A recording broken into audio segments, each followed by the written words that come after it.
back to another episode of the Young Professionals podcast. Sarge, who are we speaking with today? Luke, today we're speaking with Ailie Patten.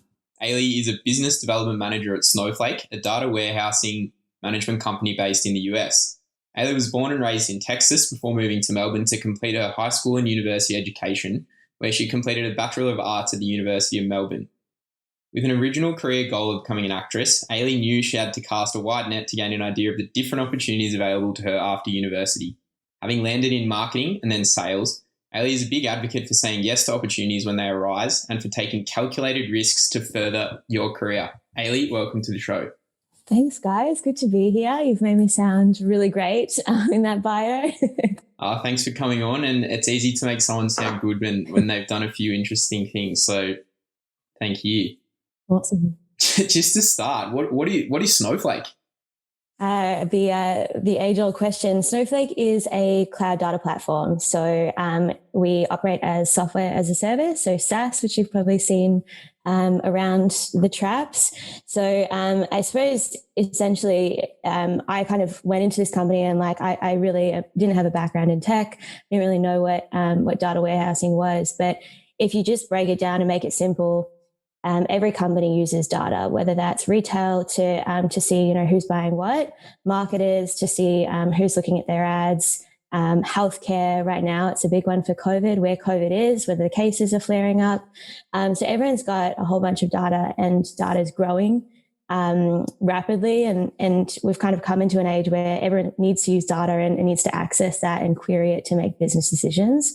So essentially what Snowflake does is allow people to store and use their data seamlessly in the cloud, which has not really been done before since the dawn of data warehousing. It was all on-premise in buildings. So that's really what Snowflake does. It's revolutionized data, brought it into modern times, and that's where I am. And I'm fortunate to have the role as a business development manager in the Melbourne office. So I manage a team of business development representatives, of which I was one not a long time ago, and I absolutely love it. Super blessed to be here. But that's pretty much me in a nutshell.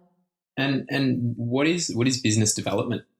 So it's in sales. So it's a fancy word for sales. You're kind of the start of the sales ecosystem. You have sales development representatives or business development representatives that move up into account executives and then account directors, and therefore, so essentially we're in charge of driving pipeline generation is our big goal, and that involves a lot of cold calling and outreach and getting rejected pretty much the whole day until you get that one hook, and then we can progress that through the sales ecosystem within the company. And just for students who are listening, what is a pipeline? Pipeline is, I suppose, the accounts, fresh accounts that our company wants to take on, new customers, obviously revenue holding customers. So all of the money that our company needs to generate. And on that, I think we'll touch on it in a little bit, but sales is obviously a massive part of any different industry. And that's what I really want to kind of bring to the floor, is that it's a career path that kind of anyone can really get interested in if they have a particular skill set or an interest in speaking with people in a certain way. What are some skills that you have really been able to kind of let flourish in a sales role that you might not have thought, that you'd be able to apply when you're at uni or at school? I think, I always had a fear of, I couldn't even call a doctor by myself when I was out of uni. And I think just throwing yourself in the deep end and calling people, as I said, cold calling is a massive thing for anyone in sales, not just business development. So getting comfy with being on the phone and talking to people and being interested in what their problems are so that you can help. And I think taking that throughout life. I mean, obviously it's great to call the doctor on my own. I don't have to get mum to do that for me anymore. But I think, taking those skills, those can kind of take you anywhere you want to go. If you're in an uncomfortable position, when you're traveling by yourself, or you need to start a new skill, or you're at a shop and you don't know what to do, just being comfortable with talking to anyone. And I think asking questions and finding out what tips them and what gets them going so that you can help. Can you take us through your journey of not wanting to call the doctor by yourself to now doing that essentially for a living? Like, how did you get comfortable with having to make those calls? Yeah, it sucks. I suppose I don't know why that fear. I think a lot of people have that fear, don't we? It's just, oh God, what if I say something wrong? But I did my training for this job in Denver. I was lucky enough to be flown out to the States to do it. It's obviously a US-based company. And the VP of Global Sales Development addressed the class on our first day. And someone asked her for her first piece of advice, her best advice for our new hire group. And she said, fail fast. And I swear I went white. I was like, oh my gosh, I don't fail. I can't fail. I'm so scared of failing. I'm so scared of saying the wrong thing on the phone. And I think that almost gave me permission to break down that concept is you're going to have to fail, and you're going to have to fail really quickly, because that's the only way you can learn quickly. And I think that rides in tandem. You know, if you fail quickly, you're going to be better fast. And for me, I think, you know, the premise of failing and being awkward on the phone or saying the wrong thing, you have to shatter that. And I had to shatter that. And it's not something that, you know, you can hear me say it, but I think understanding that everyone is human. I'm going to talk to someone, I'm talking to you guys right now. I could say something wrong, but we're all human, and you know that my brain's ticking over at the same time yours is ticking over. And the person on the other end of the phone, or the person that you're calling or speaking to in person even, knows exactly what you're going through, and we're all just trying to work each other out. So I think it was you have to give yourself permission to know that you're going to stuff up, and be okay with that embarrassment. I think that's a really good point. And obviously that's applicable to people's careers and when you get into industry or whatever industry that is. But we're also speaking to students at VCE level and at university as well. But I think it's equally applicable. And what you're talking about there, just to clarify, is to fail fast in the incremental little achievements that you're working towards the big goal. So for you, that might be, your monthly sales target or the yearly sales target or whatever. You don't want to fail at that, but on all of those little steps along the way, you can fail and then learn how you can better apply whatever skills you're doing. So in the context of someone, say at school or at university, it's like you're working towards a really good ATAR score or a SAC result or, end of year results at uni. You can fail fast in every week's worth of study. And it's like you test something else out in terms of, I didn't do this last week. Let's try something else. Does this work better? If not, ditch it, move on to something else. Exactly. But it's not getting ready to fail the ultimate goal. It's breaking it down into the little chunks and then being okay to fail at those little things. Exactly. And and that's the thing, if you're going to fail at those little things, and you're going to make yourself way more successful when you actually get to the big goal. If you're ready, and you know what, if you do fail at those big goals, that's still okay. But and that's the thing, you're building up your shield. So if something does happen, and it probably will, like it happens to me, bad things happen to all of us, and we're going to eventually fail at something. And that's just going to be a learning. I probably call them shortcomings rather than failures, but I totally agree with that. And the more comfy you can be with being uncomfy in that failure realm is the best thing that you can do. Just to add on that failure point too, I think something that I used to fall foul of, and I still do, is that when you're worried about making the wrong decision or doing the wrong thing, you lose brain power to thinking about that, as opposed to just thinking about trying to just get something done. And it's like if you say you're working with someone, you do stuff up a little bit, it's actually probably quicker and more efficient to stuff up and then have them tell you and you keep going, rather than you waste your brain power on thinking about that. Yeah, exactly. That's it. And I'll be on sales calls, and I have been in the past, and you kind of come in guns blazing and you think you know everything that they're going through. You think you know their business pain, and they correct you, and it's quite an awkward thing. And you're like, you know what? I failed that, but at least I know now what you're actually going through, so I can help. Like I thought I knew everything, but I didn't. And that's a rare occurrence for me. But I totally agree with you there, Sarge. Now, Ailie, you don't have any kind of technical or former technical background in terms of data warehousing and whatnot. Do you want to talk a little bit to how you became comfortable to be able to sell this product that is Snowflake to, I'm guessing, kind of the management people at your clients or the clients of Snowflake, and kind of the people that you rely on to help you do that? Totally. It's an interesting one. I sell to chief technology officers and database warehousing analysts and all sorts of technical people. And obviously I'm not in any way of a technical background. I can't even turn on my phone on a good day. So, and being a manager, we don't hire as a sales development representative. We don't hire people who have background in tech. I mean, it's a nice to have, but it's not a need to have.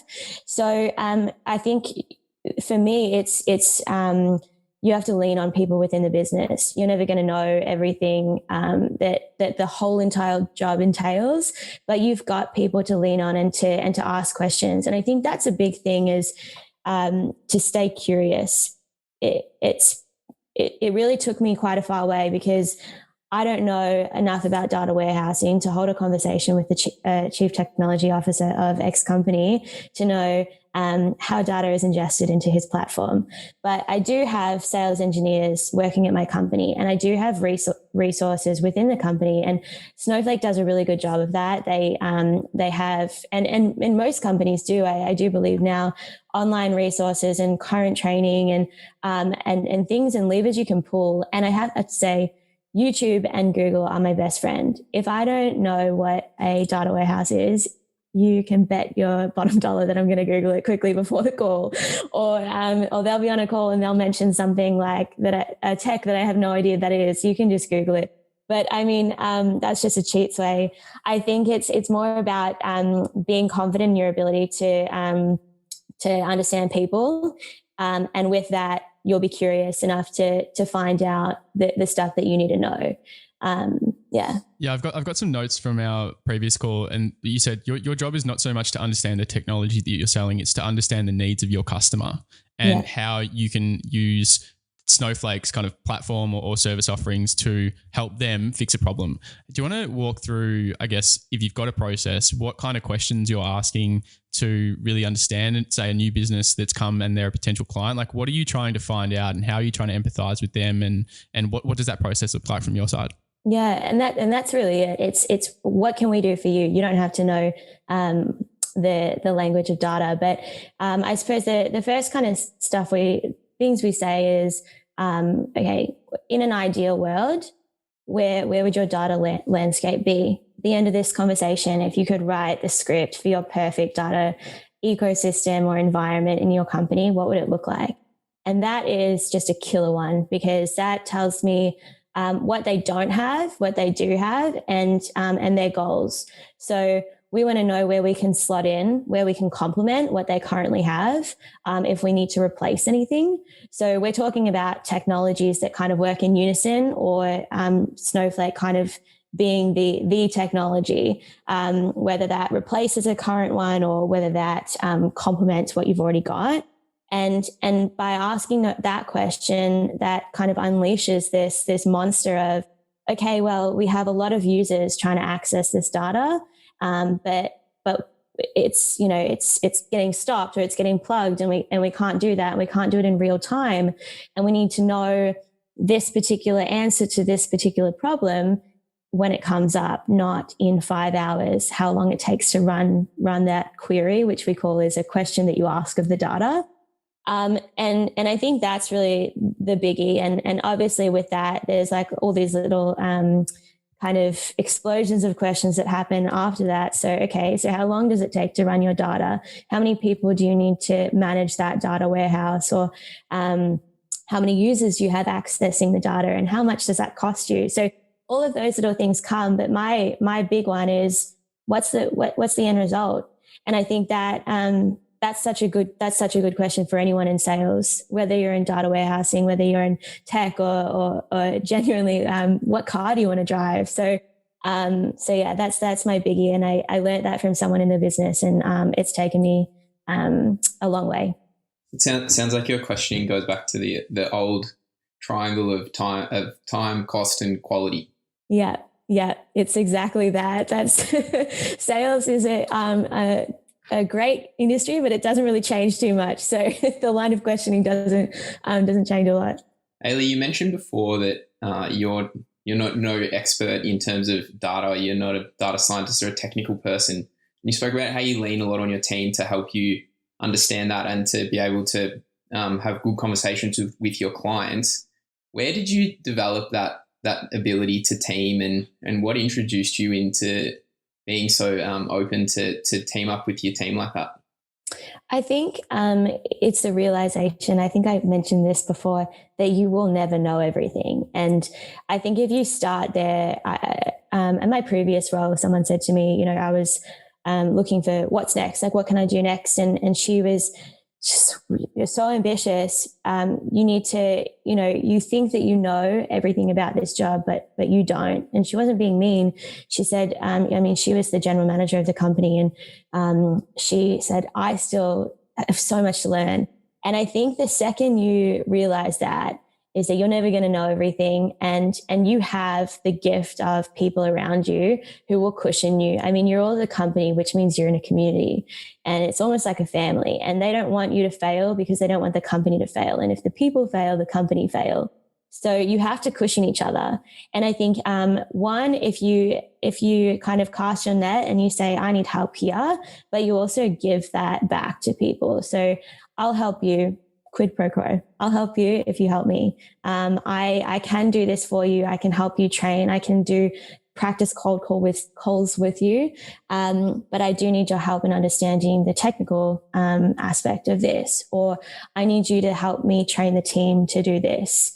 So I think it's a give and take relationship with the team, but it really starts with, you have to know that you have to kind of reduce the size of your head. You're not going to know everything, and that's totally okay. And there are people that will, and that's how companies work. They don't hire one person to do every job. They hire many people to do many different jobs.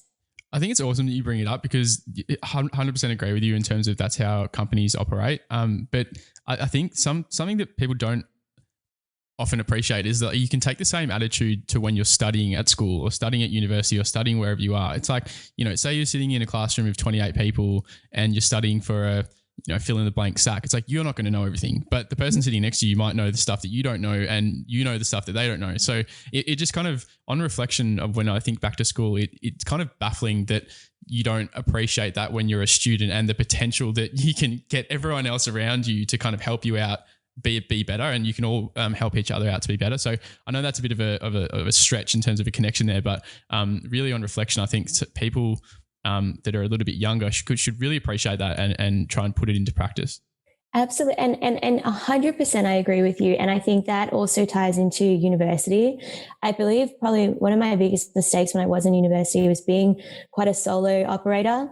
And I think a lot of us can fall into the trap. I didn't have many friends come from my school, into the degree that I was doing. I think I had one. So I kind of became this kind of shell, and I just wanted to be alone, and I thought I could do it on my own, and I did. But if you take that mentality, you don't have to be a solo operator. And I think in university, there's people who do, gang together and make good friends and huge groups and stuff in those communities. But I don't think it's as common. And I think if I could give one piece of advice for university specifically, it's to take that kind of school mentality and the teamwork mentality that everyone can help you out. Yeah, and I think not to be too much of a nutcase about it, but you can kind of reverse engineer it, right? And it's like, well, how am I going to be able to answer questions of how did you work in a team or whatever when you're in an interview, and all you've kind of got in terms of experiences working behind the counter at a takeaway place or whatever. Not that there's anything wrong with that, but you just haven't had a lot of kind of life experience outside of what you've done at uni. And there's plenty of opportunity to proactively go and do some stuff that you'd be able to talk to in an interview as well. Absolutely. And that's what that's so important, is developing those interview skills before you even have any experience in a career or a job. All this chat on uni is probably a nice segue into what you studied, Ailie. So you studied a Bachelor of Arts at Melbourne Uni. Just going back before that, was that something that you wanted to do when you were at school? Like, what were you thinking about year 10, 11 type area? God, no, I was I was left with question marks above my head, as most people are. So I can relate there. I wanted to be an actress actually, and I Dux theatre studies. I was the drama captain. I kind of had this my name in lights kind of vision for a long time. And the second that it became something that was a career, or that I was focusing on a career, it actually became less fun. So I kind of realized, look, acting is probably more of a hobby than anything. And that's okay. I think that's kind of one of those important moments that your job is not going to fulfill all of the little facets of who you are, because humans naturally are multifaceted people. And just because I think the expectation around, what work was going to be like when I left was love your job and you'll never work a day in your life. And I hate that. And I know that's an awful thing to say, because that kind of led me down a dark path. I thought I had to love every day so I didn't feel like I was working. I think it's a little bit unrealistic.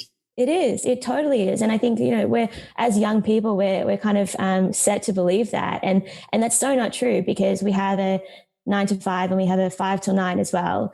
And your job is just one part of that. And I am really strategic, but I'm also really creative, and I love high adrenaline activities, but I can't find a job that actually encapsulates all of those. So you have to kind of look, I'm going to be in a desk job and that's okay, but I'm really creative. So I do pottery classes outside of school or whatever, or outside of work. So I think that for me, that expectation is something that, again, you need to just squash.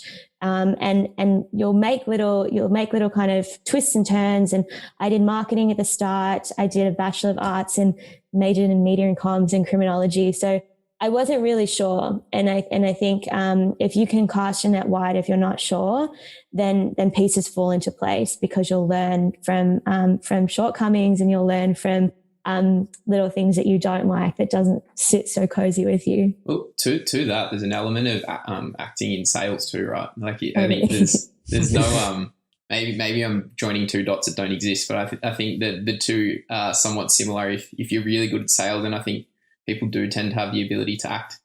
Absolutely. I act every day. I make a joke and say I pretend I know what I'm doing all day, every day, but I don't. I actually should give myself more credit than that. But it's 100% true. And I think acting, again, was a really great base level for my skills in communication and people work. I think I can engage with people, and I think that's what really is the most important thing in sales. Of course, it's nice to know the data and the tech. It's nice to know how to close a deal, but actually, if you make a human connection with someone and you have them as a champion in their business, they're going to push you forward regardless. If they want to do business with you, then you're kind of set up for success. And again, that comes back to acting. If you can get a connection with people on stage and your audience, and they believe what you're saying, then you've won the lottery. And that kind of ties in really nicely with sales, I think. I couldn't agree more, and that touches on kind of every facet of life, I think, which is what you said before. Totally agree with. Do you want to kind of take us through what your journey from studying a Bachelor of Arts into working as a BD manager at Snowflake was like, and kind of how you got there? Because if you write those two things down on paper, they don't quite join in a linear line. So why don't you walk us through that story? They do not know. So obviously the cast and net wide approach really worked for me. I said I left school with question marks above my head. I probably left uni with question marks above my head. I did what most do and took a fair bit of time off and went traveling, which was great. Came back, and it's funny, I don't actually have a golden ticket response for anyone listening, because I do owe a lot of my success and to networking and the power of networking. But that isn't to say good luck, and I hope you find someone who believes in you. It's actually more a call to connect with people, and networking can be done in so many ways. Networking is doing this right now, and someone added me on LinkedIn and just having a chat, and that comes back to being really curious. Ask what people do. Ask if they know anyone in this industry. Can I have a coffee with you? Can I buy you a drink? So for me, I went traveling, I came back, and within a week I was standing at a festival and talking to a friend, and just said that I had no idea what I wanted to do. And the next week he gave me an interview at his job, which was an ad tech marketing company. So I guess I got really lucky, but it's luck, but it's also your willingness to connect with people. As I said, I fumbled around a bit in marketing, and I loved it.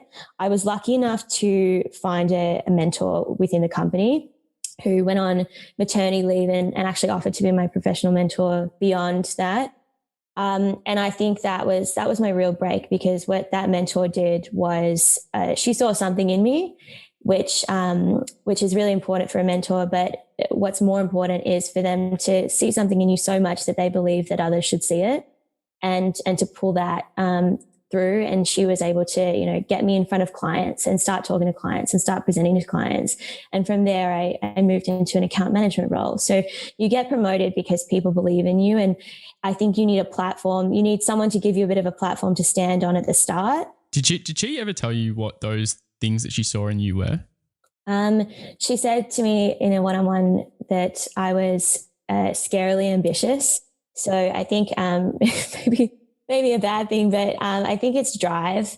I think it's having high EQ. I think, I talk about IQ and it's not what you know, it's who you know. And that's an interesting comment for me. And I wouldn't have ever said that I'm the most smart person in the room.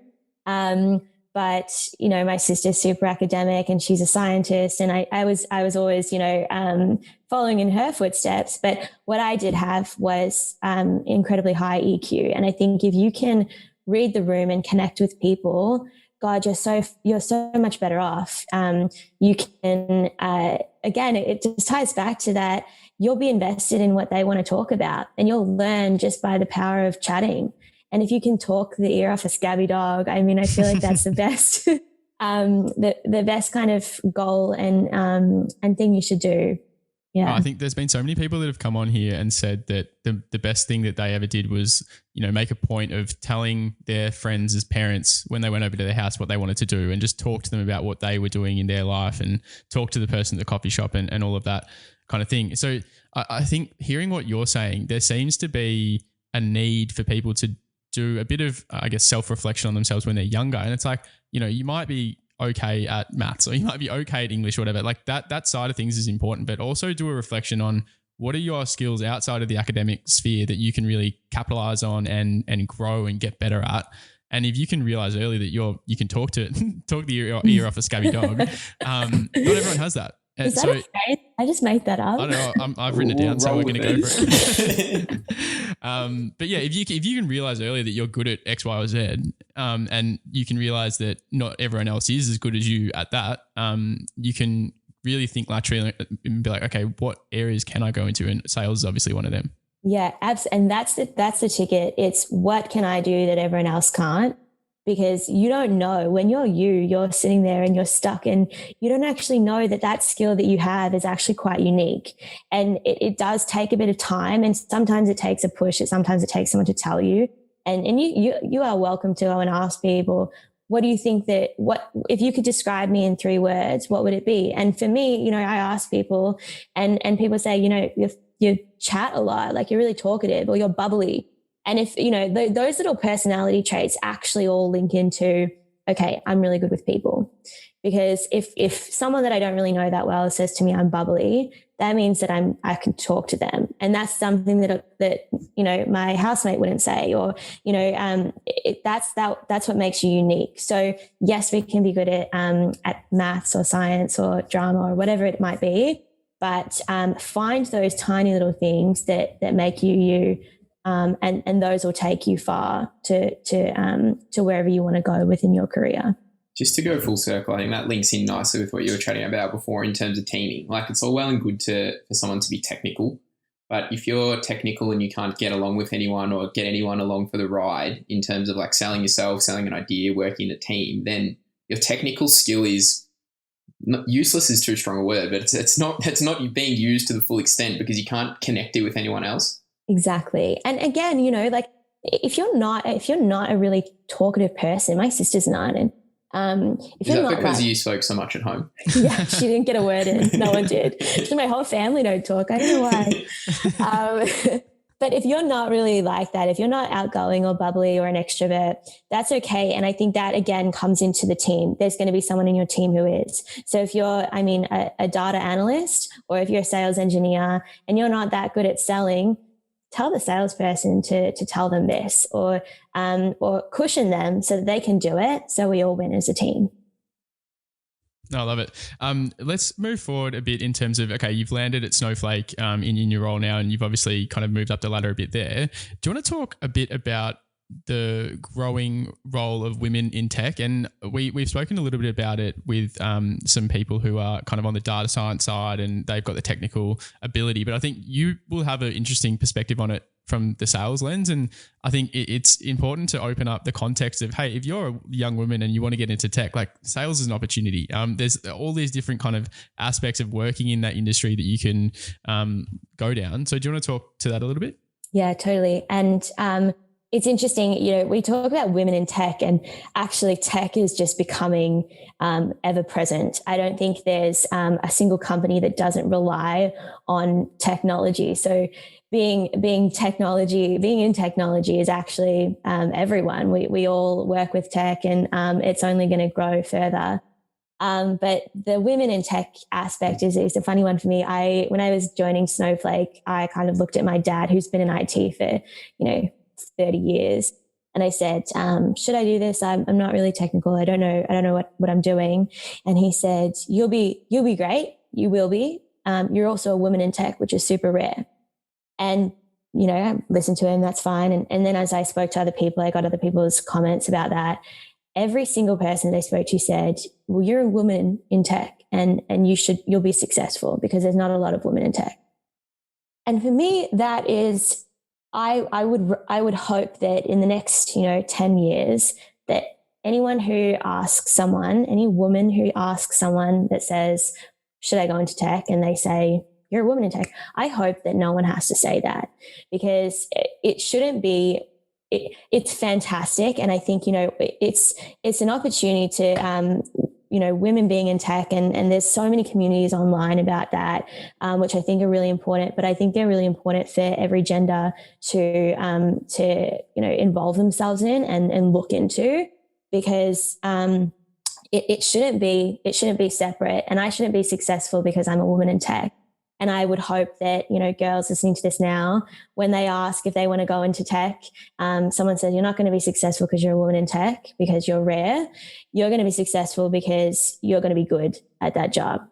So the women in tech thing is such an interesting one, and it's a huge thing right now. And I watch a lot of communities, but I implore all genders to go and have a look at what's going on, because it's more than just we are women in tech and we are special because we're women.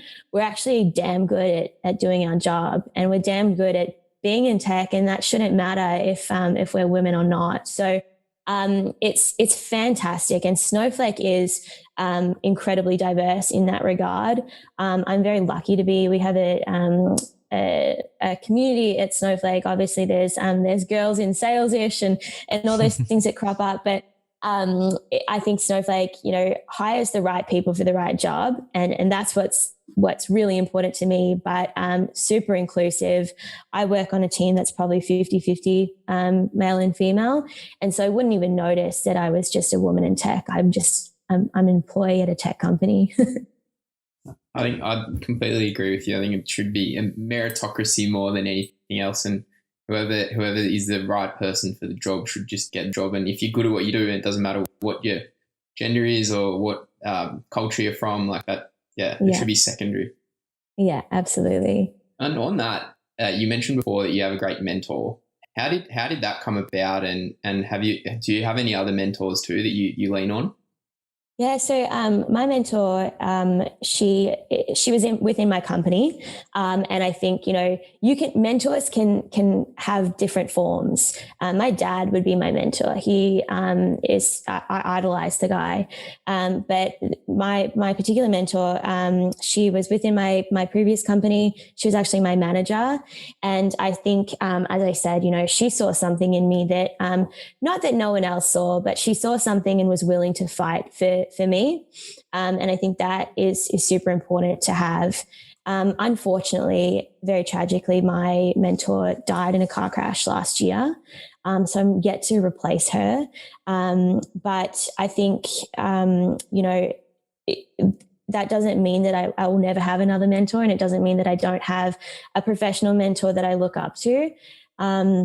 There's people that fill different buckets. There's women who obviously as a woman will kind of guide you and show you, you need to do this, you need to do that.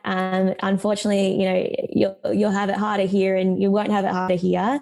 But there's also, relatives and family members that everyone who has done something in their life can be your mentor, and they all have experiences that you can learn off, and that comes back to sitting and talking to people.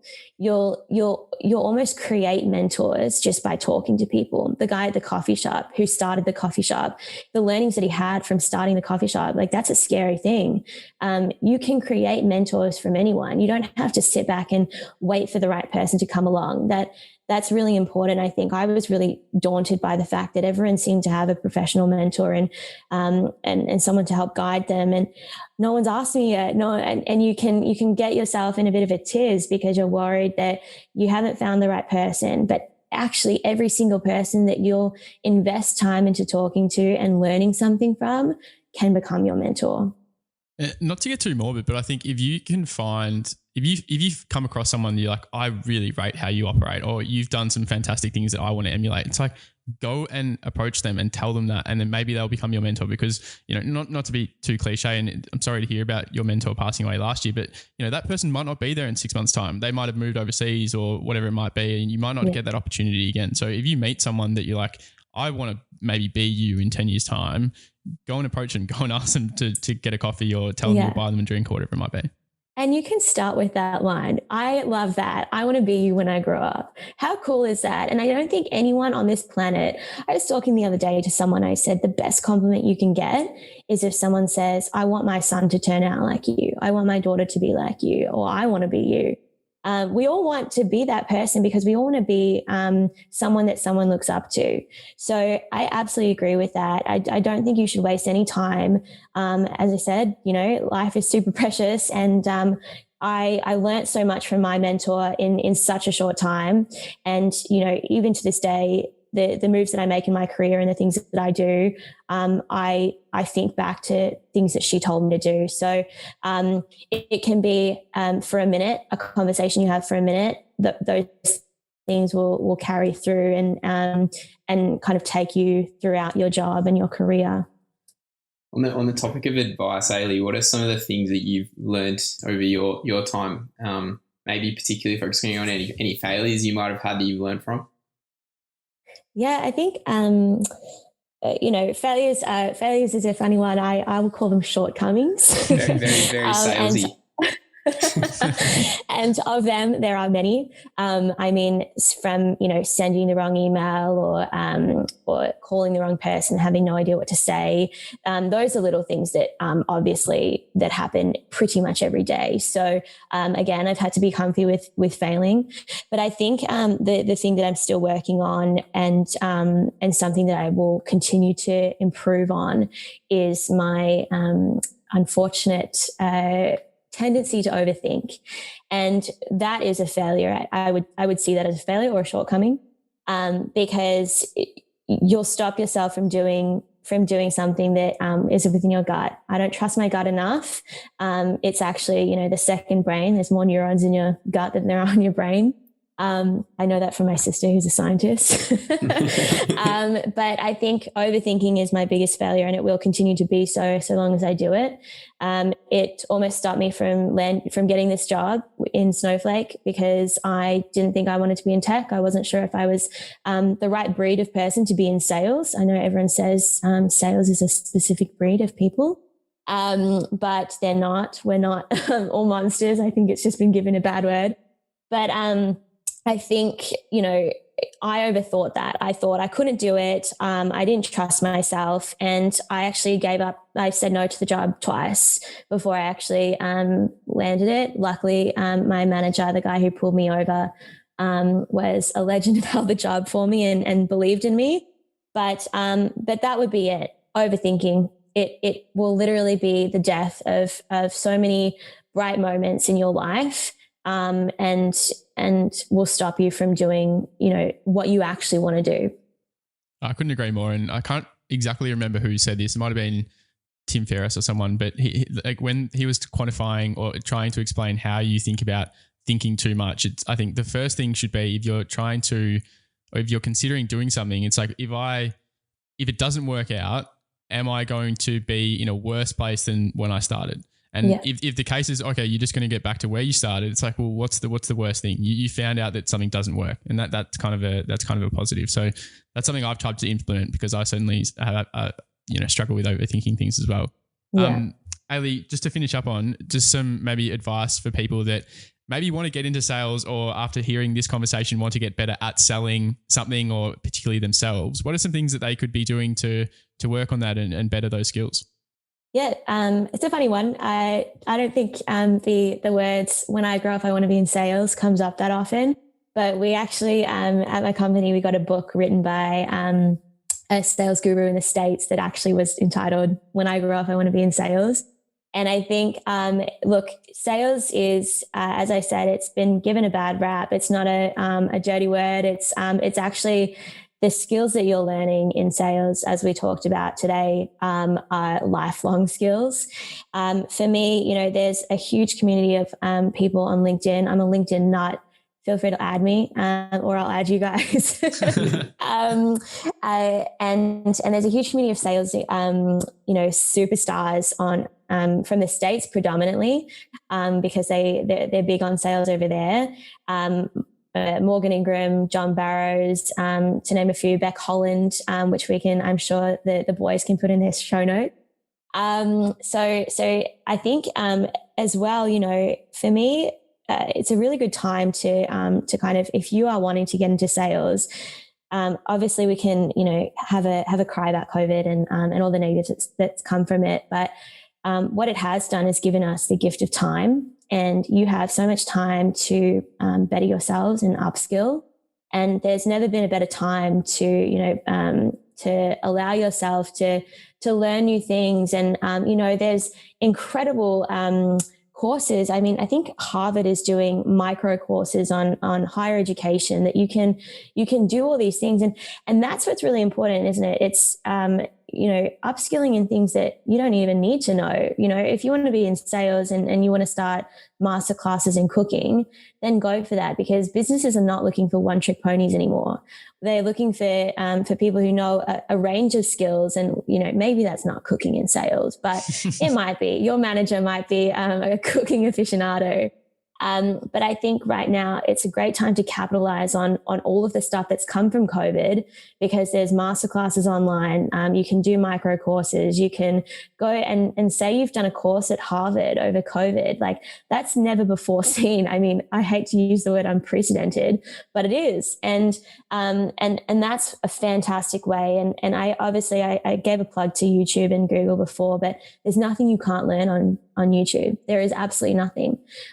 So take the time and just indulge yourself in an hour a day of kind of upskilling. If you don't know something, Google it. If you don't know how to talk about something, if you don't know how to sell, stalk people on LinkedIn, see what they're saying. Everyone's doing videos, everyone's home and has time to kind of address you guys as young people who are ready to take on their lives and start shaping their career.